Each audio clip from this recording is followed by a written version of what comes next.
నమస్తే, నేను మీ పద్మావతి. ఈరోజు మనతో పాటు ప్రముఖ ఆధ్యాత్మికవేత్త డాక్టర్ ముల్లపూడి సత్యనారాయణ గారు ఉన్నారు. నమస్కారం గురువుగారు. నమస్కారం మా పద్మావతి. గురువుగారు, ఇప్పుడు మే నెల అంటేనే అందరికీ తెలిసిందే, అన్నిటికీ శుభముహూర్తాలు. ఇంకా పెళ్లిళ్ళ విషయానికి వస్తే ఇది ప్రత్యేకంగా ఒక మంచి శుభగడియలనే చెప్పుకోవాలి. మరి ఇలాంటి సందర్భంలో పెళ్లి సంబంధాలు, పెళ్లి చూపులు జరుగుతాయి, లేకుంటే పెళ్లి ఖాయమైపోయి ఉంటుంది. ఇంకొద్ది రోజుల్లో పెళ్లి అనగా చివరి నిమిషంలో క్యాన్సిల్ అవ్వడము, లేకుంటే దగ్గర దాకా వచ్చి చూసి ఓకే మాకు నచ్చారు, మేము ఇంటికి వెళ్ళి మీకు ఫోన్ చేస్తామని చెప్పి మళ్ళీ వెంటనే మాకు లేదండి మీరు ఇంకోటి చూసుకోండి అని చెప్పారు అంటూ ఇలాంటివి మనం ఎక్కువగా చూస్తాం సమస్యలు. అయితే ఇలాంటి వాటికి మనకి నిజంగానే కుజగ్రహమే ఇలా జరగడానికి కారణం అంటారా? ఏకైక కారణం ఇదే అంటూ చెప్తారు గురువులు కూడా. ఒకవేళ ఇదే నిజమైతే గనక ఇలా రిపీటెడ్ గా జరుగుతున్నాయి మా జీవితంలో, సంబంధాలు దగ్గర దాకా వచ్చి ఖాయమయ్యి చెడిపోతున్నాయి అనుకుంటే గనక వీరు ఏం చేయాలి? అసలు ఏ పద్ధతిని పాటించడం ద్వారా, ఏ రెమెడీని చేయడం ద్వారా వీరికి ఆ వివాహం అనేది ఎటువంటి ఆటంకాలు లేకన్నా సంతోషంగా జరగడానికి అవకాశం ఉంటుందంటారు? మొట్టమొదటగా మనకి పెళ్లి చూపులకు వెళ్తాం. ఆడపిల్ల పాపం మొదటి పెళ్లి చూపులోనే ఎవరిని చేసేసుకోవాలని అనుకుంటుంది. మళ్ళీ మళ్ళీ పెళ్లి చూపులు యాక్సెప్ట్ చేయదు ఇదివరకు కాలంలో. ఇప్పుడు కూడా అంతే. కాకపోతే తప్పక వెళ్ళు 2, 3, 10 అలా చూడాల్సి వస్తుంది. అయితే మొదట పెళ్లి సంబంధంకి వచ్చినప్పుడు అది సెట్ కాదు. మళ్ళీ 2, 3, 4 అలా. దీనికి కారణం ఏంటో పాపం వీళ్ళకి తెలియదు. అలాగే ఇంకో సందర్భంలో పెళ్లి పీటల వరకు వచ్చి ఆగిపోద్ది. అసలు పెళ్లి నమ్మకూడదు అనమాట. మరి తాళి కట్టిన తర్వాత అమ్మయ్య అనుకోవాలా. ఇప్పుడు పెళ్లి కట్టేసిన తర్వాత కూడా నిలబడతాయి ఆ పెళ్ళిళ్ళు అనేది లేదు, డైవర్స్లే. అవి కాకుండా ఇంకా లేచిపోవడాలు. ఇప్పుడు ఈ యొక్క ఉత్తరప్రదేశ్లో మనం చూసావో లేదో, పెళ్లి కొడుకు పెళ్లి చేసుకుందామని వచ్చాడు, అత్తతో లేచి వెళ్ళిపోయాడు. మీరు ఈ ఇన్సిడెంట్ గురించి మాట్లాడుతున్నారా? నేను ఇంకొక ఇన్సిడెంట్ చెప్తాను మీకు.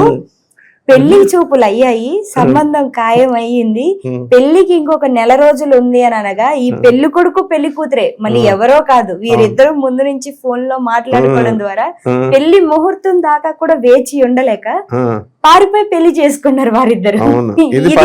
ఇది కొంచెం అందరినీ భయభ్రాంతులకు గురి చేసింది. కొంచెం కుటుంబం కూడా భయపడ్డారు, ఏమైపోయారు అని అనేసి. అంటే ఈ పెళ్లి కొడుకు పెళ్లి కూతురే తర్వాత ఇంకో సందర్భంలో 2 రోజుల క్రితం మనకి ఈ మధ్య కాలంలో ఏమైంది, ఆ వియ్యంకుడితో లేచిపోయింది. పేపర్లో వచ్చింది కదా, వియ్యంకుడితో ఈ యొక్క చెల్లెలు వరుస అవుద్ది, వెళ్ళిపోయింది. అంటే ఇది కలియుగం, కామయుగం ఇది. కాబట్టి కామా తురానా నా లజ్జ నా భయం, అందువలన ఇవన్నీ వదిలేస్తున్నారు. దీని అంతటి కారణం కూడా కుజుడే. కుజుడు శుక్రుడితో కలిస్తే కామాన్ని ఉద్రేకపరుస్తాడు. అందువలన నువ్వు చెప్పిన కేసులో వాళ్ళు పెళ్లికి ఆగలేక ముందే లేచి వెళ్ళిపోయారు వీళ్ళు. అది కొద్దిగా పర్లేదు, అదే పెళ్లి కొడుకు అదే పెళ్లి కూతురుతో వెళ్ళిపోయారు. ఇదే రకంగా చూసుకుంటే రావణాసురుడికి 10 తలలు, అందులో ఒక తల కామాన్ని ప్రేరేపిస్తుంది, అందుకని సీతాదేవిని ఎత్తుకొచ్చి తన మరణాన్ని కూడా చూశారు అంటారు కదా. మరి అదే రకంగా ఇప్పుడు ఉన్న ఈ సమాజాన్ని కూడా మనం లెక్కేసుకోవచ్చు అంటారు. అంటే కామదేవుడు మనల్ని పరిపాలిస్తున్నాడు అని అనుకోవచ్చు. డెఫినెట్ గా అమ్మా, కామదేవుడే పరిపాలిస్తాడు. ఇప్పుడు ఇంకొక చిన్నప్పుడు నువ్వు చిన్న బుడ్డమణికంటాను చూడు, చిన్న పిల్లోడు, ఇంత చిన్న పిల్లోడు, నెలల పిల్లోడు, రోజుల పిల్లోడు, అబ్జర్వ్ చేయండి ఎవరి పిల్లలనైనా, వాళ్ళ పెన్నిస్ ఏమంటే పాస్ పోసినప్పుడు అప్పుడు ఇలా లేచి నుంచి ఉంటుంది ఒక్కొక్కసారి. కామం అది, అంటే నెలల బేబీ కూడా.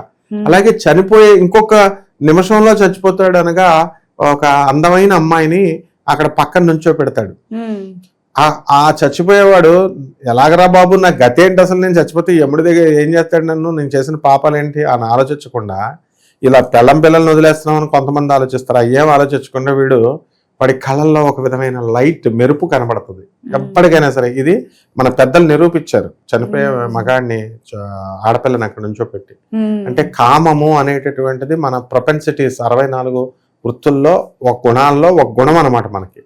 ఈ యొక్క ఎవ్వరూ చెప్పని నీకు ఒకటి చెప్తాను చూడు, రావణ బ్రహ్మ నువ్వు అన్నట్టుగా 10 తలలు ఉన్నాయి. 10 తలలు ఎవరు అనమాట? నవగ్రహాలు. మిగతా తలలు 9. ఈ మధ్యలో మన తల కదా, అందుకే అల్లుడిని దశమగ్రహం అంటారు. అల్లుడు పీక్కు తినేటటువంటి వాళ్ళందరినీ దశమగ్రహం అంటారు. మన ఓన్ తల మనకి గురు బుద్ధి విశేషత బుద్ధితో కలిగి ఉండాలి. గురువు యందు సరెండరెన్స్ అయి ఉంటే విశేషంగా ప్రతిదానికి గురువుని అడిగితే విశేషంగా ఆయన ఫలితాలు ఇస్తుంది.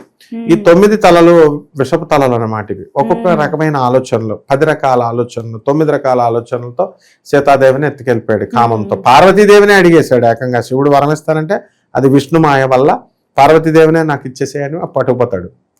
మరి ఇవన్నీ పురాణాల్లో చెప్పేటటువంటివన్నీ ఓకే ఉన్నాయి. ఇక్కడ పెళ్లిళ్ళు ముఖ్యంగా అప్పుడు ఏంటి, ఇవన్నిటికి కారణం ఏంటంటే కుజుడే మెయిన్. కుజుడు శుక్రుడితో కలిసినప్పుడు కామాన్ని ప్రేరేపిస్తాడు.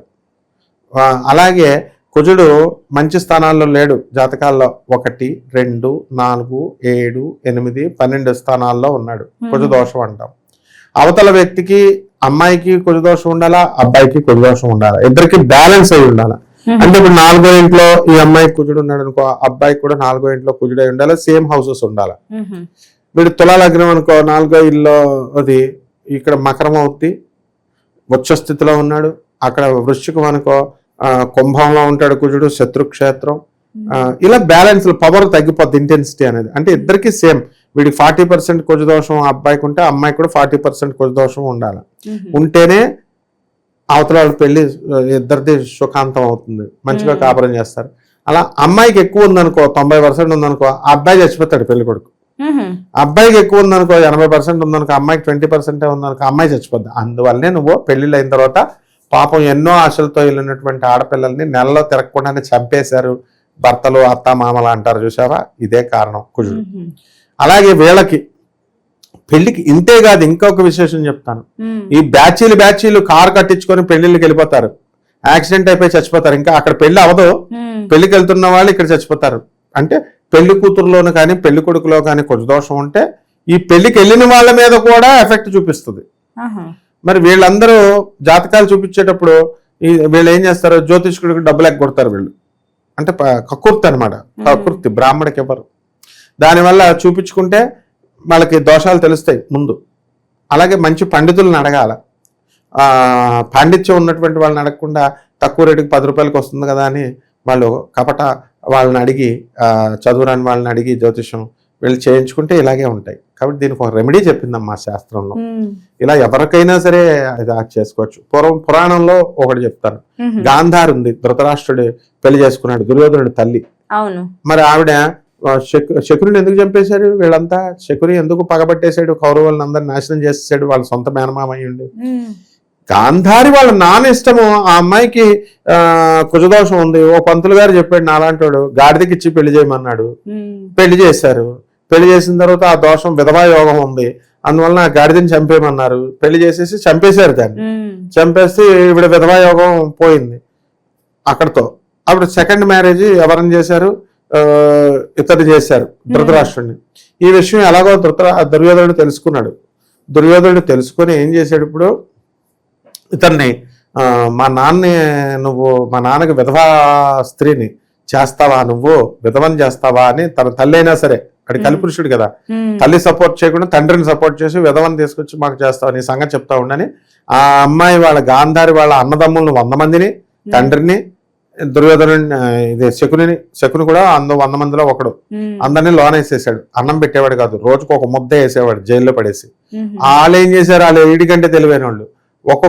అంత అన్నం ముద్ద ఒక్కొక్కళ్ళు ఒక మెతుకు తిరిగితే అందరం చేస్తాం, ఒక మెతుకు అంతా కలిపి ఒక ముద్ద చేసి శకునికి పెడతాము, మిగతా మనందరం చచ్చిపోదాం, త్యాగం చేద్దాం. ఈ శకుని కౌరవుల మీద పగ తీర్చుకుంటాడు, ఏమైనా సరే వాళ్ళు నాశనం చేసేరా అని చెప్తే అప్పుడు మంచి చెప్తున్నట్టుగా శకుని వాళ్ళ పేపే ఉండి మొత్తం వాళ్ళ చేత అన్ని రాంగ్ స్టెప్స్ వేయించి పాండవుల విజయాన్ని కోరుకొని పాండవుల చేత మొత్తం కౌరవులందరినీ చంపించేస్తాడు. ఇది కారణం. అక్కడ కూడా ఈవిడేం చేసింది, గాంధారి గాడిదకి ఇచ్చి పెళ్లి చేసింది. ఇది ఒకటి. రెండవది, మనము వివాహాలు చేసినప్పుడు ఇలాగా అడ్డంకులు వస్తున్నాయండి అని ఉంది కదా, ఈ అడ్డంకులు వస్తున్నాయండి అని అన్నప్పుడు తెల్ల జిల్లేడు చెట్టుకిచ్చి పెళ్లి చేస్తారు. తెల్ల జిల్లేడు చెట్టుని తీసుకొని, ఇప్పుడు కూడా ఉంది. ఇప్పుడు ఒక అబ్బాయికి పెళ్లి అవ్వట్లేదు, పెళ్లి కాకుండానే వాడి బ్రహ్మచారిగానే చచ్చిపోయాడు. చచ్చిపోయినప్పుడు పెళ్ళం లేదు. మరి తెల్ల జిల్లేడు ఆవిడకి మోక్షం రాదు. అందుకని ఏం చేస్తారంటే తెల్ల జిల్లేడు చెట్టుకి శవం చేత పెళ్లి చేయిస్తారు, కట్టేసి ఆ తర్వాత ఆ పాడిని తీసుకెళ్తారు. ఇదంతా తెల్ల జిల్లేడు చెట్టు, ఆ తెల్ల జిల్లేడు పువ్వు అనేటటువంటిది మనము శివుడికి, ఆంజనేయ స్వామికి, రుద్రావతారాలకి మనం ఇచ్చేస్తాం. రుద్రభూమికి సంబంధించింది కాబట్టి దోషాలని, ఇలాంటి ప్రేతాత్మ దోషాలని, ఇలా బాలారిష్ట దోషాలని, వీటిని ఇవన్నీ కూడా హరిస్తుంది అనమాట. కాబట్టి తెల్ల జిల్లేడు చెట్టు ఇప్పుడు అది ఆ వృక్షము దేవతా వృక్షం కాదు, కానీ ఆ పువ్వులు మాత్రం దేవతా పువ్వులే. ఆ తర్వాత ఇంకా కొన్ని దురాచారాలు ఉన్నాయమ్మా ట్రైబల్ ఏరియాస్ లో. వాటిల్లో కూడా గర్భాధాన ముహూర్తం అని ఉండేది. గర్భాధాన ముహూర్తం అంటే శోభనం పెట్టాలి.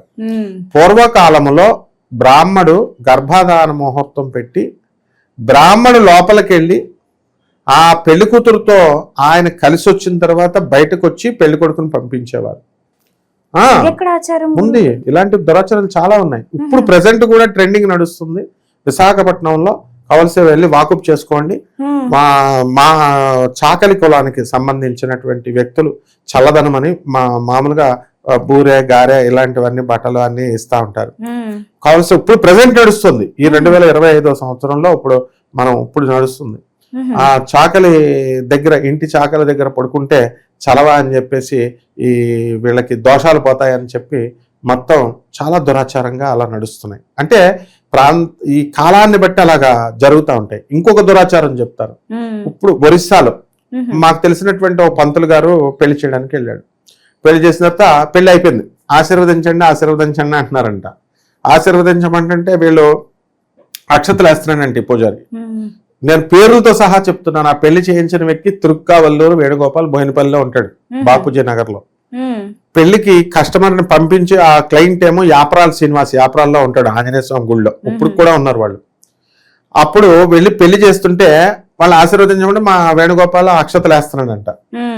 మళ్ళీ ఆశీర్వదించండి, మళ్ళీ దండం పెడుతున్నారంట.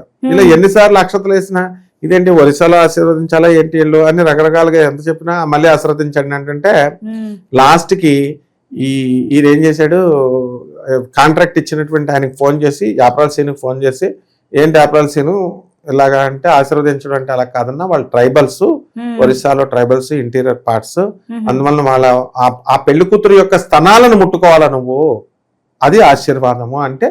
అప్పుడు ఇలా స్థానాలు పెళ్లికొడుకు ఎదుర్కొండగానే ఇలా స్థానాలను ముట్టుకుంటే అప్పుడు వాళ్ళు కట్నం అది ఇచ్చారు. అంటే ఇలాంటి ఎన్నో దురాచారాలు ఉన్నాయి. ఇవి తెలుసు కాబట్టి మనకు తెలుసు, విన్నాం కాబట్టి మనం చెప్తున్నాం, ప్రజలకు కూడా తెలియాలి కాబట్టి.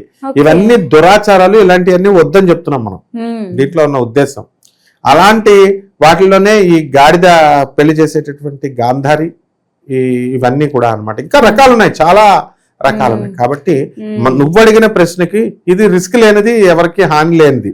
గురుగారు, మరి దీని ప్రాసెస్ ఏమైనా ఉంటుంది అంటారు? అంటే జిల్లేడు చెట్టుకి తాళి కట్టడం అన్న చెప్పారు, చాలా బాగుంది, మంచిగా చెప్పారు. కాకపోతే దీని ప్రాసెస్ ఏమైనా ఉంటుంది అంటారు? ఏం చెయ్యాలి ఆ సమయంలో, ఎటువంటి ఆడవాళ్ళు కూడా చెయ్యొచ్చా, లేకుంటే ఇది మగవారికి మాత్రమే పనికొచ్చే రెమెడీ ఏంటంటారు దీని ప్రాసెస్? ఆడవాళ్ళకైనా మగవాళ్ళకైనా ఒకటే ప్రాసెస్. ఇప్పుడు పెళ్లికి మనుషులకే ప్రాసెస్, మంత్రాలే లేకుండా రిజిస్టర్ మ్యారేజ్లు చేసుకుంటున్నారు. ఇప్పుడు పెళ్లిళ్ళైనా మంత్రాలు రావు, వేమన శతకంతో కూడా పెళ్లి చేశారు. నేను అడ్రస్ తో సాగిస్తున్నాను. ఈ శ్రీరామ్ నగర్ అని మోతీనగర్ దగ్గర ఉంది, అందులో పంతులు గారు చనిపోయాడు. వేమన శతకంతో పెళ్లిళ్ళు చేస్తారు. ఇప్పుడు సంకల్పం ఇవన్నీ చదవాలి. అక్కడ పెళ్లి చేసుకునే విధానం కావాలి, కానీ ఈ వేద మంత్రాలు ఇవన్నీ ఇప్పుడు నేను చెప్తున్నాను. ఇప్పుడు చేసే పెళ్లిళ్ళు ఏవే పెళ్లిళ్ళు కాదు, సప్తాహం ఉండాలి. ఏది 7 అడుగులు నడుస్తూ అగ్నిహోత్రం ఉండాలి. అగ్నిహోత్రం చుట్టూ ఎంతమంది చేస్తున్నారు చెప్పు? లేవు. కాబట్టి మరి పెళ్లి కింద కన్సిడర్ చేయట్లేదా? ఇది అసలు యాక్చువల్గా మ్యారేజ్లో డైవర్స్ ప్రూవ్ అవ్వాలి అంటే, వీళ్ళిద్దరికి పెళ్లి అయిందంటే మ్యారేజ్లో జడ్జి అడిగేవాడు ఇదివరకు. ఏమని అడిగేవాడు? 7 అడుగులు నడిచారా, అగ్నిహోత్రం ముందు పెళ్లి అయిందా అని. అది ఉంటేనే పెళ్లి అయినట్టు, లేకపోతే అసలు నువ్వు ఎంత తతంగం చేయి, వీడియో ప్రీ వెడ్డింగ్ షూటింగ్లు చేయి, ఏం చేయి, ఇవేమి జరగవు.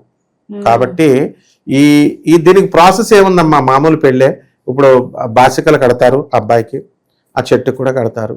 పసుపు కొమ్ముని మనం పసుపు తాడుతో మనము మంత్రాలు చదువుతూ పెళ్లి చేయడమే దోషానికి. అలాగే జీలకర్ర బెల్లం ఎలా పెడతామో ఆ చెట్టు దగ్గర మొదల్లో పెట్టించడమే.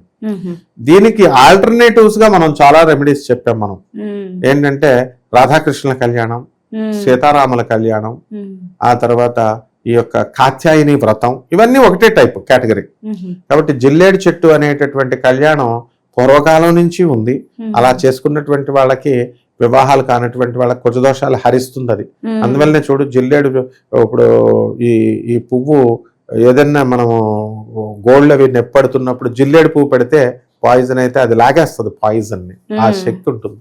అంటే కుజగ్రహం యొక్క విషపు కాట్ల వల్ల వచ్చినటువంటి ఆ విషాన్ని లాగేస్తుంది అమ్మా ఇది. ఉమ్. చాలా చక్కగా వివరించారు గురుగారు. అయితే కుజ దోషానికి ఒక చక్కటి రెమెడీ. ప్రతి నిత్యం మనకి ఏదో ఒక చోట ఎక్కడో ఒక సందర్భంలో మనకి చెట్లు అనేవి ఎదురు పడుతూనే ఉంటాయి. మరి ఇంత సింపుల్గా మనకున్న దోషాన్ని తొలగించుకోవచ్చు అంటే ఖచ్చితంగా ప్రతి ఒక్కరు దీన్ని ఒకసారి చేసుకొని చూడాలని నేను కూడా అనుకుంటున్నాను.